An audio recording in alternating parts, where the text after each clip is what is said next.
this tragic incident of a Nigerian boxer suddenly slumping and dying in the ring during a bout in Ghana, I mean, it raises genuine concerns about the health and safety protocols surrounding not just boxing, but combat sports in West Africa, in our sub-region. As a sports doctor, several possible medical conditions could have led to this unfortunate event. I watched the bout. I went back to do a reanalysis on the bout. The issue of cardiac arrest. Okay, in sports, there's a nightmare called hypertrophic cardiomyopathy, where the heart is enlarged. Okay. In sports, because of the nature of what they do, the heart actually compensates by getting bigger. But this sort of enlargement becomes abnormal.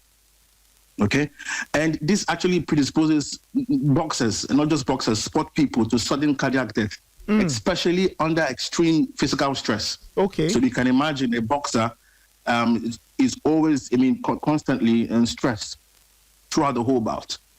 Secondly, there's an issue of possible cerebral hemorrhage or cerebral bleeding. When I mean hemorrhage, I mean bleeding into the brain. Okay. These boxers have repeated blows to the head. To the head, okay. From the beginning to the end, and that can cause fatal brain bleeds, which is most likely.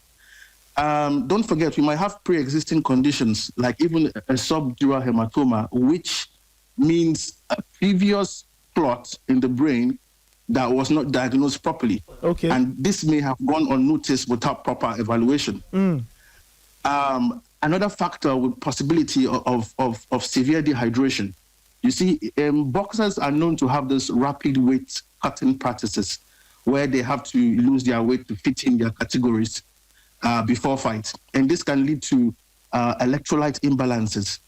And of course, when you have these electrolyte imbalances that are not picked up during proper screening processes, it can lead to sudden cardiac death. Now, the question is, I heard one of your panelists speak about pre-existing health conditions. Yeah. Now, is it possible that he had a high blood pressure? Is it possible he had a clotting disorder? I mean, is it possible he had things we didn't know he had? Okay. And now, if you go back to watch the last minute of the fight, you could see he actually staggered a bit. There were episodes of him actually getting off the fight. He had blurry vision and the rest of them. Is it possible that this fighter had a concussion that was not picked up without prejudice? I'm not putting blame on anyone. Is it possible he had a concussion that was not picked up by the referee or the medical team? Is it possible? Now, when you have concussion means, because they're having lots of blows to the head, the brain shakes at rapid force. Okay. In the skull. Don't forget the skull houses the brain. Yeah. And when this happens, you could lose consciousness. Now, if you don't lose consciousness at the first instance, there's something called a second impact syndrome. A second impact syndrome has this narrow window. When the first one happens and is not seen early, the second one is usually very fatal. And when we talk about concussion, for example, we always think about the brain alone. But when you have a second impact, the concussion can actually, the sheer force of the blow to the head can actually spread to the heart and cause sudden cardiac death. So, it's on and on. And I think an urgent need for a unified health clearance system, it's very important. And to prevent this tragic occurrence, I think it's imperative to establish a mandatory health passport system for boxers, not just in Ghana or Nigeria, but in West African sub-region, because you never know when these things happen. And this passport should be issued by a single authorized body representing all boxing regulatory authorities in the region. And I think it should require comprehensive medical clearance before every fight. And it should involve not just going and asking questions and putting a stethoscope on the chest of the boxers, but it should involve cardiology, checking the heart, neurological examination, checking the nervous system, and also blood screenings. and this passport should be recognized by all national boxing federation within the sub-region. And this will prevent, it will prevent boxers from exploiting regulatory loopholes when crossing borders for fights, like in this instance. Okay, and I think eventually other African countries can adopt this protocol, and this should be renewed every 6 months. It should be renewed every 6 months so that it ensures that there's regular and strict monitoring and early detection of potential risk. And I feel this is not the right time to put blames. Or I read several articles. This is not the time to put blames. I mean, I have a good Nigerian heritage. I also have a good Ghanaian heritage. So this is without prejudice. I think we should go. This is the time we all go back to the drawing board and take health issues in sports seriously.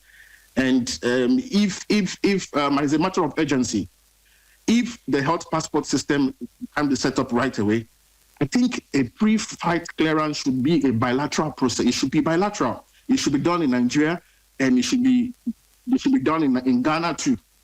Meaning that the boxer should receive, medical approval from both their home country and the host country before competing. This will ensure that fighters are not bypassing rigorous medical evaluations due to, differences in regulations, like if you're from Nigeria or from Ghana. And before I round up, I think even our referees must receive medical training with regard to, they are not doctors, but in the ring, they can serve as the first point of call because they hold the mandate to stop the game, to stop the bout or to let the bout go on. I think referees play a very critical role when it comes to safety of boxers, like I said. And, they should be trained on when it comes to recognizing delayed reaction or a loss of coordination after a hit, like in this situation. If you go back and watch, if you go back, you're actually asking yourself what really happened, because the opponent didn't actually throw any blows to Olanrewaju, but he actually fell. So, and they should be trained to notice unusual fatigue, sluggishness, which may indicate internal bleeding, which is a possibility in this case. Or an impending collapse, which happened in this case too. So I think this training should also be mandatory and refreshed periodically, so that the referees will make very good informed decisions with regard to life-saving decisions in real time, like in what we had. In conclusion, I think boxing remains one of the most physically dependent, if not the most physically dependent sports, demanding sport, I beg your pardon. And this recent tragedy should serve as a wake-up call. It should just serve as a wake-up call for stricter health and safety regulations, not just in Ghana, like I said, or in Nigeria, but in West Africa as a whole. I still insist that a unified health passport system, a cross-border medical clearance, and, like I said, referee medical training, they are all non-negotiable reforms that must be implemented urgently to prevent further loss of life. So that's basically what I have to my contribution. My sympathy goes out to the family of the boxer and to the Nigerian boxing fraternity, and also the Ghanaian boxing fraternity. It's not really a good time. I see. Thank you. But I just have a final question. In your line of work, I'm sure you are quite familiar with processes around boxing. For the purposes of education, can you tell us, for example, what usually happens with boxers when they are going to fight? What kind of medical exam do they go through? What kind of test do they go through for them to be given the green light to step into the ring and engage in boxing activity? All right, so I'll divide into two. I'll divide into non-doping clinical examinations and doping clinical examinations, right? Okay. So the most important now will be the non-doping clinical examination. Of course, we need to examine them from head to toe. we need to take very good history. This history will also entail previous history, which is very important because that's where you'll be able to find out underlying issues from the boxer or from the sports person. Okay. And then you also take a very good history of current situations. Now, you need to examine the patient's central nervous system, which is the head and the spine, and we need to examine the heart, which is the cardiovascular system. You need to examine the respiratory system. You need to examine, we need to examine every system. Every system needs to be examined. And also, there are non-negotiable tests that have to be done, apart from the usual blood work. We have to carry out what is called an ECG. ECG tells us how the heart is functioning, tells us what the electrical discharges in the heart. And this simple test can be very life-saving. There's another test called the echo. Echo tells us a real-time, is an ultrasound. It tells us how the heart is functioning in real time. Yeah. It tells us if there are abnormalities in the heart. There are also chest X-rays that could also assist us in knowing if there are other abnormalities too. They also have electrolyte check. Electrolytes, of course, the blood is not just made up of only water and the red cells. We have sodium, we have potassium. All these electrolytes play a role in the function of the muscles, which the boxers actually use carrying out their task, and also helps the heart, and not just the heart, all the other systems. So if 24 hours will not be enough, I heard your panelist, I really applaud him for his knowledge. 24 hours is not just enough to test the boxer who's going to box in 3 days or in the next week. It doesn't happen, and it's not clinically accepted to do that.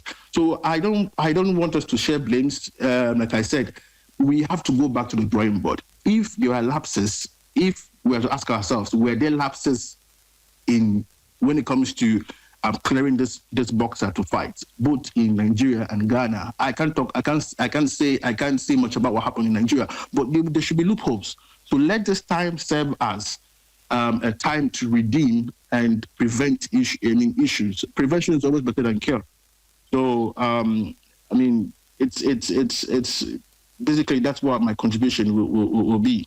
So it's not just it's not just the usual going to the hospital and we are done with the medicals and you go. No, it doesn't happen.